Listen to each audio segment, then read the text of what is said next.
Kuba ecam-cam pliang MLA jong kamau sunram mentagasi kakak dotorik ulbiat araja refuar ulasai Madan ye ki kambutu jong ke Mpsc hakapa pulong ye ki exam nakam taki officer MCS ye kani lo na lembaga jira onates hapo ing dorbar thawan jong ke jilla. So the prelim exam was held on the 4th of August 2018. Results were declared on the 5th of October 2018, where 576 candidates were declared qualified for the main exam, sir. Mr. Deputy Speaker, sir. On the 25th of June 2018, the Commission met and decided not to follow or adopt the instruction given by the Personnel Department. And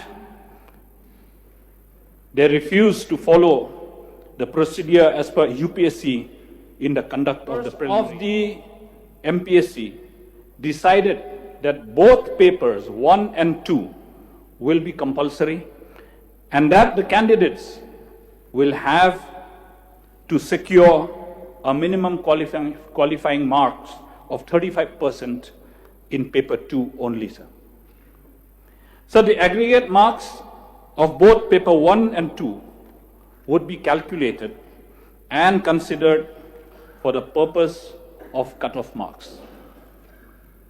Therefore, this action of the Commission in not informing the candidates tantamount to concealing of information which is very vital to the candidates appearing for the preliminary examination, sir.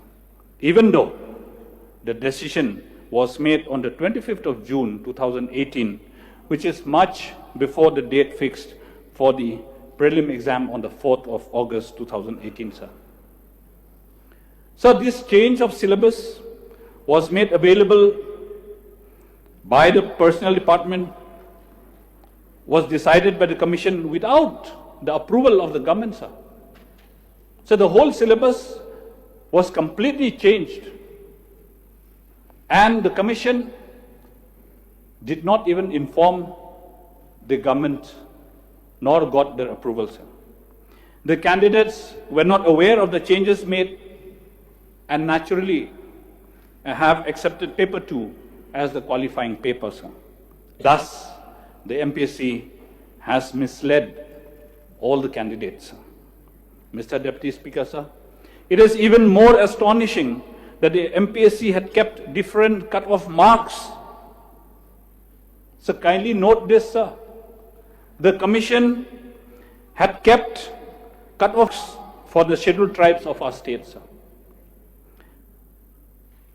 It will be more astonishing if you hear this, what I'm going to say, sir.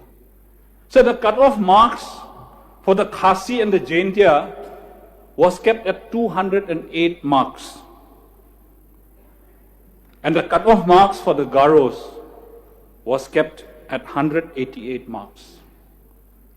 Why such discrimination, sir? Who has authorized the Mpsc to come up with this kind of cut-off marks, sir? Separately for the Khasis and the Jyrsiehs at 208 marks, and again separately for the Garos at 188 marks, sir. Who authorized them, sir? So the basis of setting two different cut-off marks for the Khasis and the Jyrsiehs and the Garos is highly questionable, sir. How has the Mpsc taken such a decision of discriminating the tribal candidates of our state? So cut-off marks are not specified for each written examination of different posts, sir. The cut-off marks are determined only after the written exam, which is highly irregular and questionable, sir. In fact, the Mpsc has specified different cut-off marks for different posts all throughout, sir. Just not for the MCS, sir. For various examinations that they've held, they've been going and doing this kind of exercise, sir. So states like Manipur, Tripura, Sikkim, they mention the cut-off marks well ahead of the written exam, sir. Why can't Meghalaya Public Service Commission do the same, sir? So if the cut